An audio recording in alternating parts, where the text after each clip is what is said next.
28 আৰু 29 তাৰিখে বাস্কা আৰু চিৰাঙৰ মহিলাসকলক মাইক্ৰ' ফাইনেন্সৰ লোন উভতাই দিয়াৰ কাম আমি হাতত ল'ম আৰু মাৰ্চ মাহৰ আগতে কোকৰাঝাৰ আৰু ওদালগুৰিতো এই আঁচনি আমি ৰূপায়ণ কৰিম। শ্ৰদ্ধাৰ ৰাইজ, আজি আমাৰ কোকৰাঝাৰত বড়োলেণ্ড বিশ্ববিদ্যালয়ে এটা নতুন ৰূপ পাইছে। মই আজিৰ সভাতে ঘোষণা কৰিব খোজো যে অহা 3 বছৰৰ ভিতৰত আমি কোকৰাঝাৰ গভৰ্ণমেণ্ট কলেজকো আমি কোকৰাঝাৰত এখন নতুন বিশ্ববিদ্যালয় হিচাপে আমি আগবঢ়াই লৈ যাম। সেই কথা মই আপোনালোকক দিব পাৰো। আৰু অহা 2 বছৰৰ ভিতৰত বড়োলেণ্ড বিশ্ববিদ্যালয়ৰ আন এটা ব্ৰাঞ্চ, আন এটা শাখা আমি ওদালগুৰিতো আৰম্ভ কৰাৰ বাবে আমি সিদ্ধান্ত গ্ৰহণ কৰিছো, যাতে এই বড়োলেণ্ড অঞ্চলত উচ্চ শিক্ষাৰ এক নতুন জাগৰণ হ'ব পাৰে। মই আপোনালোকক আজিৰ সভাতে প্ৰতিশ্ৰুতি দিব খুজিছো যে 2023 চনৰ ভিতৰত কোকৰাঝাৰ মেডিকেল কলেজত ল'ৰা ছোৱালীয়ে যাতে এডমিশ্যন ল'ব পাৰে, ট্ৰিটমেণ্ট হ'ব পাৰে। 2023 চনৰ 15 আগষ্টৰ ভিতৰত কোকৰাঝাৰ মেডিকেল কলেজকো ৰাইজৰ সেৱাৰ বাবে মুকলি কৰাৰ কথা আজিৰ সভাতে মই আপোনালোকৰ ওচৰত ঘোষণা কৰিব খুজিছো। শ্ৰদ্ধাৰ ৰাইজ, আজি মানুহে ক'ব খোজে, এছাম মানুহে ওলাব খোজে যে বিটিআৰৰ ক্ষমতা কৰ্তন কৰা হৈছে। মই ৰাইজক এটা কথা ক'ব পাৰো যে আজি 10 বছৰ হ'ল বিটিআৰৰ ওপৰত ডিচিৰ কোনো এখতিয়াৰ নাছিল।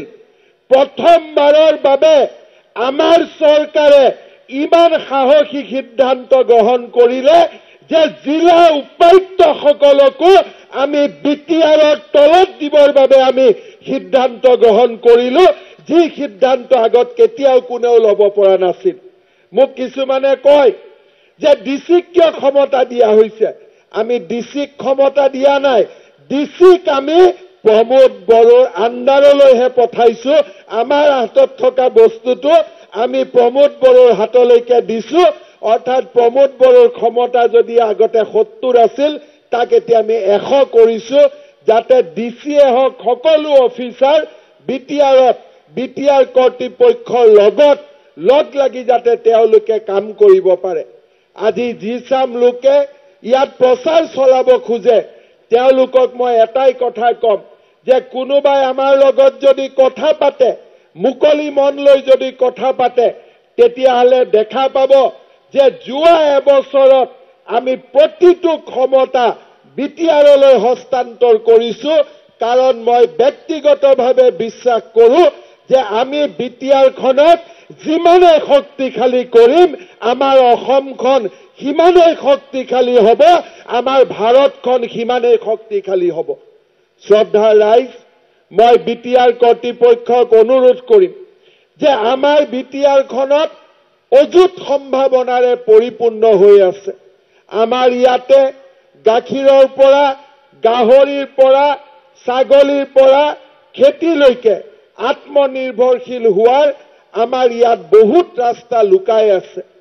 আজি আমাৰ অসমখনত আমি একো বস্তু উৎপাদন নকৰো, সকলো বস্তু আমি বাহিৰৰ পৰা আনো।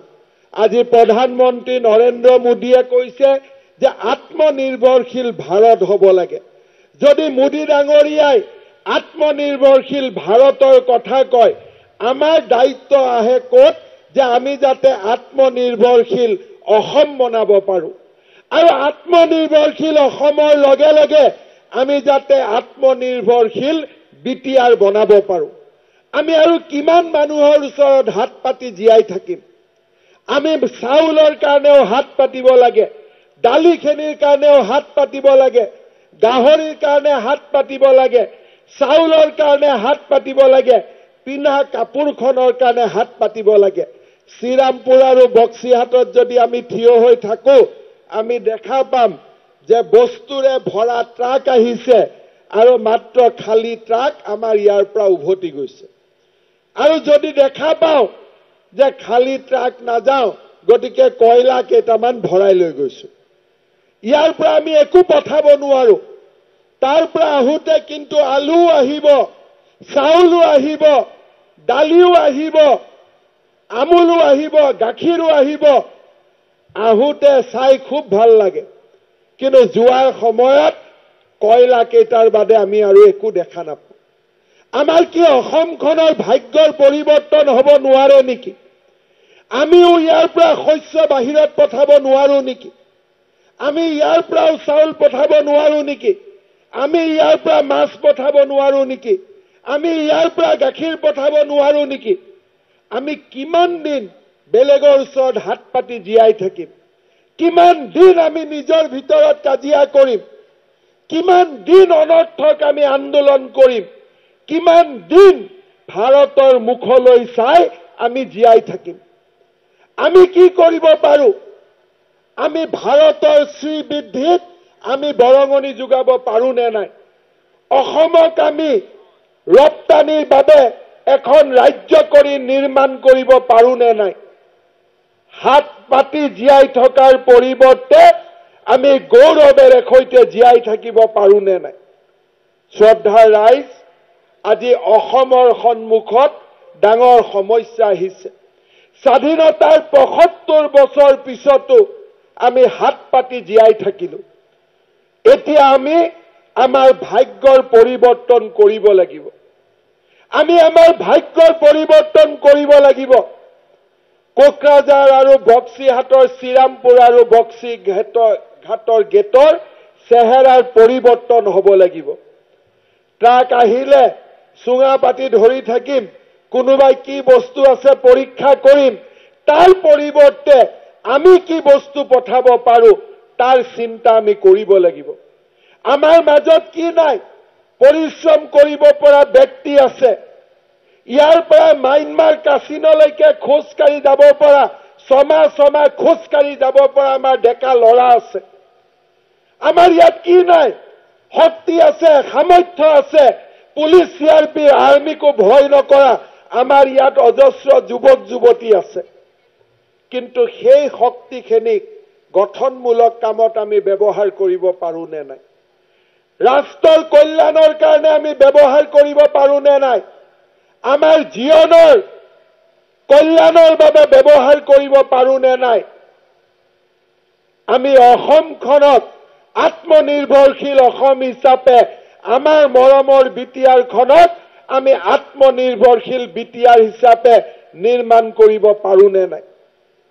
আজি আমি যদি বিটিআৰত যিমান মাটি আছে আমি যদি সুন্দৰভাৱে কাম কৰিব পাৰো, খেতিয়ে হওক, মাছে হওক, গাখীৰে হওক, আমি ইয়াৰ পৰা পঠাম, আমি কোনেও আনিব নালাগে। আজি ইয়াতে গুজৰাটৰ মন্ত্ৰী আমাৰ মাজত আছে। আপোনালোকে শুনি আচৰিত হ'ব। গুজৰাটত গাখীৰ প্ৰতিদিনে কিমান উৎপন্ন হয়? 1.5 কোটি লিটাৰ, কিজানি বেছি হ'ব। আৰু অসমত আমি কিমান গাখীৰ উৎপাদন কৰো? 1 লাখ লিটাৰ। এতিয়া আমি কওঁ যে আমাক গুজৰাটে চলাব নালাগে। ভাল কথা, চলাব নালাগে। আমি গুজৰাটক চলাম, তেতিয়া আমাৰ গাখীৰ 2 কোটি লাগিব, তেতিয়াহে আমি গুজৰাটক চলাব পাৰিম। এতিয়া আমি ইয়াত যিমান কাপোৰ পিন্ধি আছো, সব কাপোৰ চুৰাটৰ পৰা আহিছে। আমি কিয় কাপোৰ উৎপাদন নকৰো? আমি কিয় পঠাব নোৱাৰো? আজি আমি কিয় প্ৰতিযোগিতা কৰিব নোৱাৰো? আজি অলপ আগতে আমি IT পাৰ্ক উদ্বোধনত গৈছিলো। ল'ৰা ছোৱালীবিলাকৰ মনত নতুন চিন্তা আহিছে। মোক ল'ৰা ছোৱালীবিলাকে সুধিছে, ছাৰ আমি কিয় IAS হ'ব নোৱাৰো? আমি কিয় IAS